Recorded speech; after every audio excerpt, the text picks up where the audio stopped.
But we were excited to see, that grand beach.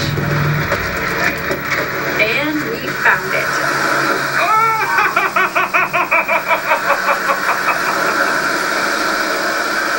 Here's the beach, there's the water, and here's the wall.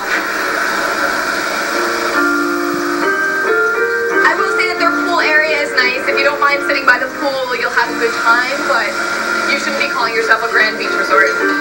The folks at Oyster have a few tried and true pearls of wisdom. When you're looking at photos, be suspicious about what they're not showing you.